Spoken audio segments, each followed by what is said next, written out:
오늘 우리가 읽은 본문은 사실 일어나지 않았으면 좋았을 사건입니다.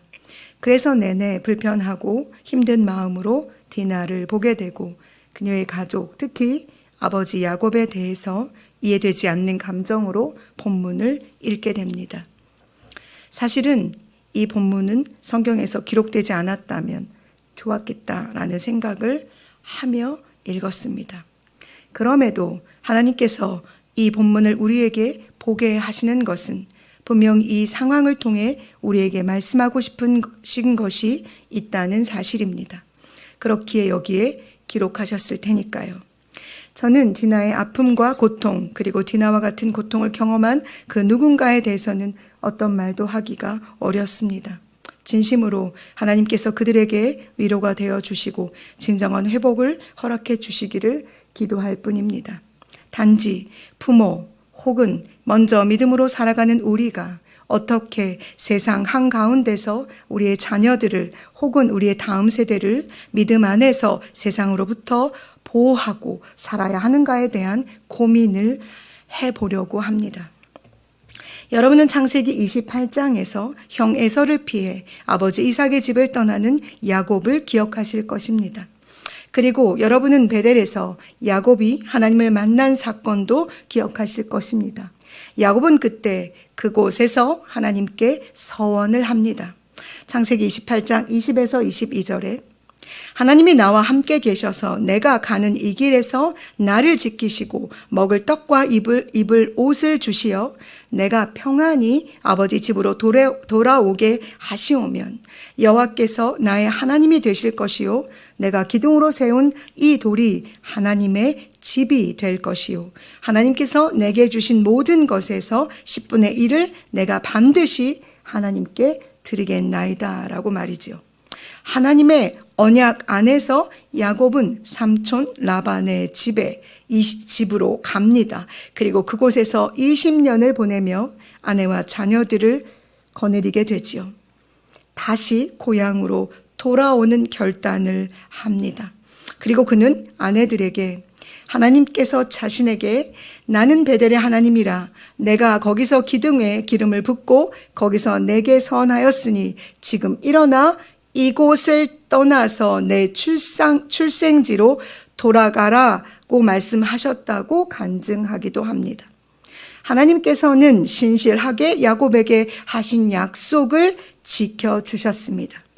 더욱이 그토록 두려워했던 형 에서와의 관계도 하나님께서는 선하게 인도하셨습니다. 그런데 그는 가던 길, 반드시 가야 할 길을 멈췄습니다. 야곱은 분명히 베델로 돌아가 거기서 하나님께 제단을 쌓아야만 했습니다. 그런데 그는 33장 17절에 숲곳에 이르러 자기를 위하여 집을 짓고 그의 가축을 위하여 우릿간을 지었습니다. 그리고 그는 세겜 성읍에 이르러 세겜의 아버지 하몰의 아들들에게 밭을 샀습니다. 그곳에 제단을 쌓고 엘로헤 이스라엘이라 불렀습니다. 무슨 말입니까? 그는 하나님께 서원한 베델을 잊어버린 것입니다. 분명히 창세기 33장 18절에서 그는 밧담 아람에서부터 평안히 돌아왔습니다. 평안히 돌아오면 어떻게 하겠다고 했던 그 약속을 그가 잊은 것이죠. 누가 그를 그렇게 평안히 돌아오게 했습니까? 바로 베델의 하나님께서 그렇게 하신 것입니다.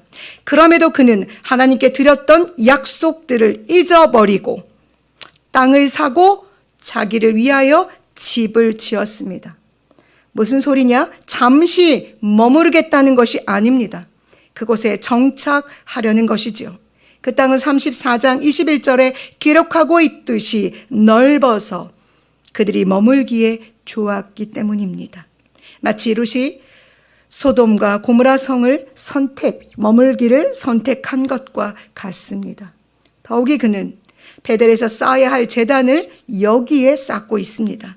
그리고 그곳 이름을 하나님, 이스라엘의 하나님이라고 명한 것입니다. 너무나 분명하게 모든 시련이 끝난 후 야곱에게 찾아온 이 평안이 그의 영적인 눈을 멀게 했고 세상을 향해서 그리고 자기 자신을 위하여서는 밝아지게 했습니다. 바로 그때 야곱의 딸 디나가 그 땅의 딸들을 보러 나간 것입니다. 여기서 보러 나갔다의 의미는 단순히 구경을 하러 간다는 것이 아닙니다. 안을 들여다보다, 배우다, 즐기다, 매우 섬세하게 관찰하다의 뜻을 가집니다. 즉 디나는 세겜성 여자들의 타락한 문화에 참여했다는 것을 뜻합니다. 세겜은 히위 족속입니다. 히위 족속은 가나안의 7족속 중에 하나였고 이들은 특별히 우상 숭배와 성적 타락이 심해서 하나님께서 모세와 여호수아에게 갓난 아이까지 모두 멸하라고 명하셨던 지역이었습니다. 그런데 야곱은 자신의 딸 디나에게 어떠한 영적인 구별된 삶도 가르쳐 주지 않았고 그래서 그녀는 보호받지 못했습니다. 그렇게 디나는 그곳에서 그들과 같이 있었고 조금도 구별된 삶의 능력을 드러내지 못했으며 디나는 야곱이 돈으로 지불하고 산 땅의 아들에게 강간을 당하고 만 것입니다. 그런데 아버지 야곱은 잠잠합니다. 본인에게 부끄러움이라고 아들들이 말했음에도 불구하고 그는 자신들의 아들들이 들에서 돌아올 때까지 기다리고 있습니다. 왜 그가 그렇게 했는지 30절에 명확하게 기록하고 있습니다. 이는 디나의 오빠인 시므온과 레위가 동생의 일로 매우 분하여 하몰과 세겜을 속여 할례를 받게 하고 그들이 아파할 때 칼로 하몰과 그의 아들 세겜을 죽이고 그 성읍의 모든 남자를 죽이고 그들의 재물과 자녀와 아내들을 사로잡고 물건을 노략한 후에 디나를 데리고 집으로 데려왔을 때 야곱이 자신의 아들들에게 한 말입니다. 30절. 너희가 내게 화를 끼쳐 나로 하여금 이 땅의 주민 곧 가나안 족속과 브리스 족속에게 악취를 내게 하였도다.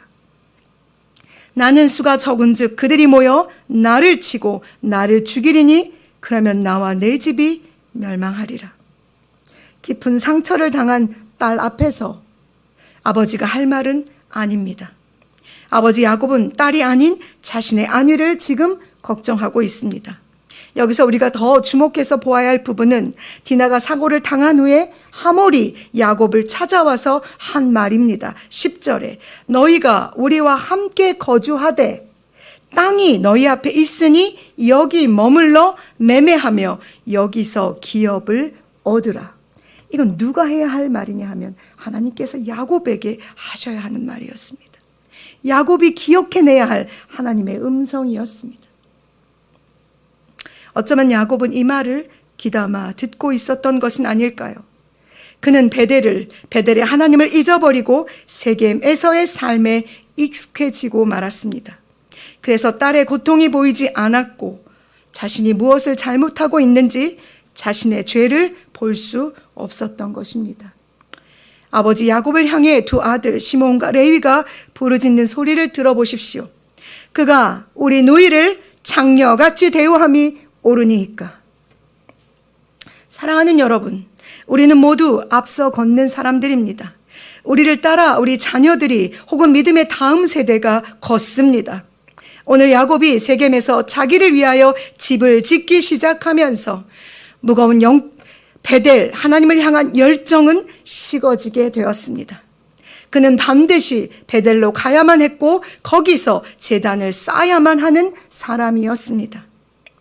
여러분은 어디에 계십니까? 반드시 여러분이 있어야 할 그곳에 계십니까? 아니면 자기를 위하여 자기의 가축을 위하여 집을 짓고 땅을 사는 일에 몰두하고 계십니까? 우리도 반드시 있어야 할 곳 베델 하나님의 집 하늘의 문 앞에 있어야만 합니다. 거기만 우리의 피난처가 되며 영원한 안전지대가 되기 때문입니다. 일어나 베델로 우리 같이 올라갑시다. 우리의 발을 멈추게 하는 세상의 모든 것들을 뒤로 하고 반드시 우리가 있어야 할 바로 그곳에서 하나님, 나의 하나님을 예배하는 자로 우리가 살아낼 때 우리의 자녀, 우리의 다음 세대가 하나님의 그늘 아래에서 안전하게 될 것입니다. 오늘 우리 이 무한한 영적인 책임감 안에 기도하며 우리의 삶의 걸음을 조심스럽게 걸어내는 한 날이 되기를 간절히 소망합니다. 기도하시겠습니다.